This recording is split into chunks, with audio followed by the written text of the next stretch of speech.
Hello दोस्तों, स्वागत है आप सभी का गुरुदेव एमएलटी क्लासेज बस्सी के अंदर। तो दोस्तों, आज का जो हमारा टॉपिक होने वाला है वो होने वाला है लाइसोसोम के बारे में। लाइसोसोम जो कि हमारी बॉडी की ओवरऑल सभी सेल्स के अंदर पाया जाता है। तो आज हम उसके बारे में बात करने वाले हैं कि लाइसोसोम जो होता है उसका मेन कार्य क्या होता है, कहाँ पे पाया जाता है, क्या इसकी कंपोजिशन होती है, ये सब इसके बारे में हम बात करने वाले हैं। तो सबसे पहले हम लाइसोसोम वर्ड की मीनिंग की बात करें तो लाइसोसोम के अंदर जो लाइसो वर्ड है, लाइसो का मीनिंग निकलता है स्प्लिटिंग या ब्रेकडाउन, और जो सोमे है उसका मतलब निकलता है बॉडी। यानी कि लाइसोसोम का अगर वर्ड मीनिंग निकाले हम, वर्ड मीनिंग, तो इसका अर्थ निकलेगा splitting and breakdown of the bodies. जैसे कि कोई भी लार्जर मॉलिक्यूल्स होते हैं, उनके छोटे छोटे मॉलिक्यूल्स के अंदर तोड़ना का कार्य कौन करता है? लाइसोसोम। इसलिए इसका नाम क्या हो गया? स्प्लिटिंग या ब्रेकडाउन ऑफ द बॉडीज। अब हम बात करें इसकी, तो ये लाइसोसोम जो होता है इसकी शेप स्ट्रक्चर कैसी होती है, संरचना कैसी होती है? तो ये लाइसोसोम जो स्ट्रक्चर होती है वो बहुत माइक्रो, जो सेल्स, जैसे सेल्स होती है तो सेल्स के अंदर बहुत माइक्रो ऑर्गेनिल्स है, सिंगल मेम्ब्रेन ऑर्गेनिल्स है। इसकी अगर हम बात करें साइज की तो यह है 250 से 700 नैनोमीटर का होता है। कितने का? 250 से 700 नैनोमीटर के इसकी साइज होती है। ठीक है। अगर हम इसकी बात करें, इसकी खोज किसने की थी सबसे पहले? तो इसकी खोज की थी क्रिस्टन रेने डेवावे ने। किसने की थी? क्रिस्टन रेने डेवावे ने। अब हम बात करें कि लाइसोसोम जो होता है वो कैसे बनता है, इसका फॉर्मेशन कैसे होता है।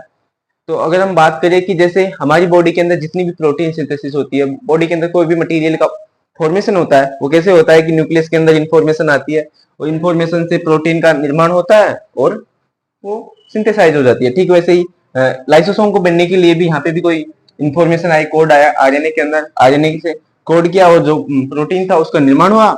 उसको निर्माण होने के बाद इसे गोल्जी कॉम्प्लेक्स के साथ जोड़ा गया। गोल्जी कॉम्प्लेक्स के साथ इसलिए जोड़ा गया क्योंकि जो ये यहाँ पे जो लाइसोसोम बनता है वो इनएक्टिव फॉर्म में होता है।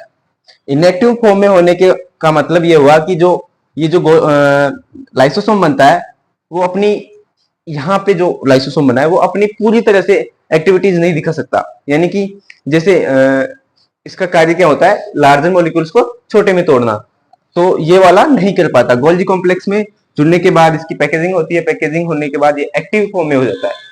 ये जो एक्टिव फॉर्म में बनने के बाद जो लाइसोसोम मिलता है हमें, वो पूरी तरह से सभी जगह काम करने लायक होता है। मतलब सभी जगह काम करने के लायक मतलब ये हुआ कि जो मॉलिक्यूल्स होते हैं उनको, लार्जर मॉलिक्यूल्स को स्मॉलर मॉलिक्यूल्स में तोड़ने के एबल होता है।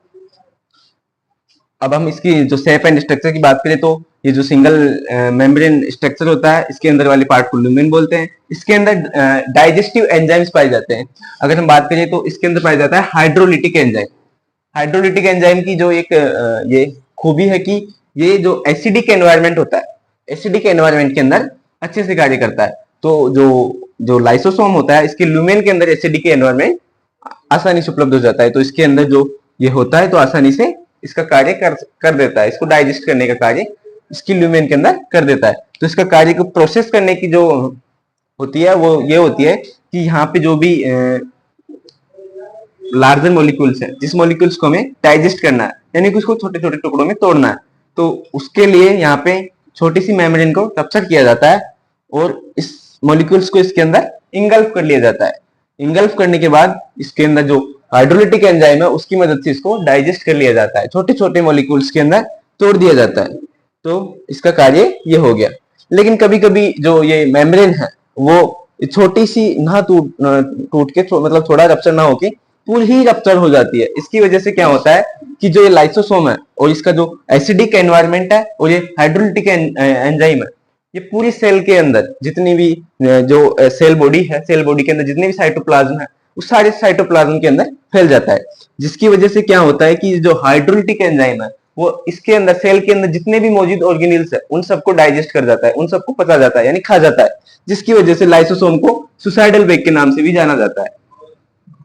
तो हमने बात की कि जो लाइसोसोम होता है वो कैसे फॉर्मेशन होता है, इसका कार्य कैसे होता है और इसे सुसाइडल वेग क्यों कहा जाता है। अब अगर हम इसके और कार्य की बात करें तो जैसे जो सिंगल सेल मेम्ब्रेन ऑर्गेनिल्स होते हैं, सिंगल सेल ऑर्गन्स वो होते हैं, जीव होते हैं, उनके अंदर जो डाइजेशन का कार्य करता है वो लाइसोसोम ही करता है।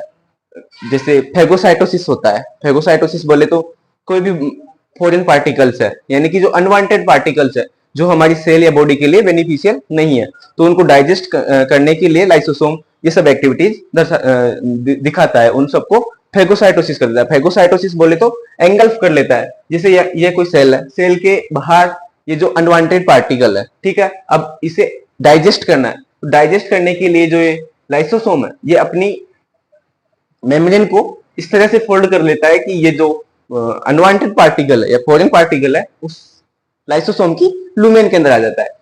लाइसोसोम की लूमेन के अंदर आते ही इसके अंदर जो हाइड्रोलिटिक एंजाइम है और जो एसिडिक एनवायरमेंट है वो इसको डाइजेस्ट करके आसानी से छोटे मॉलिक्यूल्स के अंदर तोड़ देते हैं, तो इसे कहा जाता है फेगोसाइटोसिस। तो अगर हम बात करें कि जो कार्य क्या होता है लाइसोसोम का, तो वो हो गया कि फेगोसाइटोसिस करना।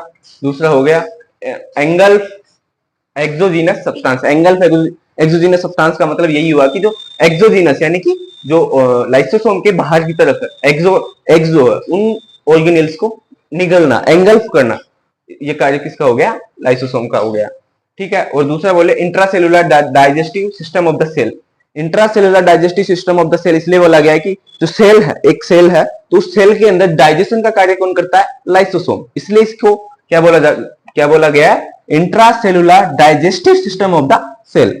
अगर हम बात करें कि capable in breakdown of protein and carbohydrates, ये जो लाइसोसोम होता है वो जितने भी मैक्सिमम कार्बोहाइड्रेट्स प्रोटीन्स होते हैं उन सबको आसानी से ब्रेक डाउन कर देता है। ब्रेक डाउन बोले तो यानी कि जो लार्जर मॉलिक्यूल्स होते हैं उनको छोटे छोटे छोटे जो डाइजेस्टेबल या एब्जॉर्बेबल या फिर उनको जो भी आगे प्रोसीड करने के लिए इजियर होता है, उन सबके फॉर्म के अंदर आसानी से ब्रेक डाउन कर सकता है, यानी कि तोड़ सकता है, चाहे वो प्रोटीन्स हो, कार्बोहाइड्रेट्स हो या फिर लिपिड्स हो।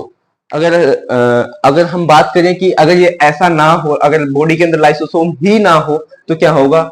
उससे ये होगा कि जो हमारी बॉडीज है, तो बॉडीज के अंदर जो फैटी एसिड्स होते हैं उन सब का हमारी जो ब्रेन के अंदर उनका डिपोजिशन हो जाएगा, क्योंकि उनका डाइजेशन नहीं होगा तो वो स्टोर होंगे तो उनका डिपोजिशन होगा। और अगर उनका डिपोजिशन होगा तो अगर हमारी ब्रेन के अंदर फैटी एसिड्स का डिपोजिशन हो जाता है तो उसके कारण हमें मेंटल रिटार्डेशन का सामना करना पड़ सकता है। मेंटल रिटार्डेशन के बारे में बात करें तो मेंटल रिटार्डेशन के अंदर क्या होता है कि जो हमारी जो जैसे फैटी एसिड्स है, फैटी एसिड का हमारी बॉडी के अंदर डिपोजिशन, मेंटल ब्रेन के अंदर डिपोजिशन हो गया, तो ब्रेन के अंदर डिपोजिशन होने की वजह से क्या होता है कि जो मेंटल रिटार्डेशन जो प्रॉब्लम है उसके बारे में उसको फेस करना पड़ सकता है। मेंटल रिटार्डेशन बोले तो जो मानसिक मंद बुद्धि होते हैं, यानी कि बुद्धि का कार्य करने का थोड़ी जो एबिलिटीज है वो कम हो जाती है, वो किसके अंदर हो जाता है? मेंटल रिटार्डेशन के अंदर हो जाता है। जो किसी भी कार्य की सोचने समझने की क्षमता जो होती है वो कम हो जाती है, तो किसके अंदर होता है? मेंटल रिटार्डेशन के बारे में। तो हमने बात की, सबसे पहले हमने बात की लाइसोसोम की बॉडी के बारे में कि इसका मीनिंग क्या होता है। इसका मीनिंग होता है स्प्लिटिंग एंड ब्रेकडाउन। हमने बात की कि जो इसकी खोज की थी वो किसने की थी? क्रिस्टन डेनोव ने। हम इसकी बात करें तो इसका फॉर्मेशन कैसे होता है कि न्यूक्लियस से इंफॉर्मेशन आएगी आरडीआर या एससीआर के अंदर, जो कि एंडोप्लाज्मिक रेटिकुलम होती है। एंडोप्लाज्मिक रेटिकुलम के अंदर लाइसोसोम का फॉर्मेशन होगा। फॉर्मेशन होने के बाद गोल्गी apparatus से गोल्गी कॉम्प्लेक्स बनेगा, जिसके अंदर ये जो इनएक्टिव फॉर्म से एक्टिव फॉर्म के अंदर लाइसोसोम बन जाएगा। अगर हम बात करें कि इसके कार्य करने की प्रवृत्ति के बारे में, तो जो भी कोई पार्टिकल्स होते हैं उसको अपने अंदर लेकर डाइजेस्ट कर देता है, यानी कि छोटे मॉलिक्यूल्स के अंदर तोड़ देता है। अगर हम इस कंडीशन की बात करें कि ये जो पूरी मेम्ब्रेन की बाय चांस ब्रेकडाउन हो जाए, रप्चर हो जाए, तो इसके अंदर जो एंजाइम्स प्रेजेंट होते हैं, हाइड्रोलिटिक एंजाइम्स और जो एसिडिक एनवायरनमेंट है, वो पूरी सेल के अंदर फैल जाता है, जिसके कारण क्या होता है कि जो पूरी भी सेल है उसका ही डाइजेशन हो जाता है। इसके लिए इसे सुसाइडल वेव के नाम से जाना जाता है। अगर हम बात करें इसके कार्य करने की एबिलिटीज की, तो एंगल ऑफ एक्सोजीनस सब्सटेंस, यानी कि जो बाहर जितने भी जो बाहर वाला जो सब्सटेंस है उसको एंगल करना है, निगलने का कार्य करता है लाइसोसोम। और दूसरा है ऑटोफेगी। ऑटोफेगी अगर वर्ड की मीनिंग से हम समझें तो कि जैसे हमारी बॉडी को नीड है किसी भी एनर्जी की, किसी भी प्रोटीन है जिसकी हमें ब्रेक डाउन करके उसे हम एनर्जी बनाने के लिए आवश्यकता है, तो उस समय ये जो इम्पोर्टेंस ऑर्गन्स होते हैं इसके या फिर अनइम्पोर्टेंस ऑर्गेनल्स होते हैं, उन सबको डाइजेस्ट करके एनर्जी या छोटे मॉलिक्यूल्स के अंदर ब्रेक डाउन करके एनर्जी प्रोवाइड कराता है। तो इसका मतलब क्या हो गया, ऑटोफेजी। और दूसरा हमने बात की intracellular digestive system of the cell. Intracellular digestive system of the cell क्यों कहा जाता है, क्योंकि ये सेल के अंदर डाइजेशन का कार्य करता है।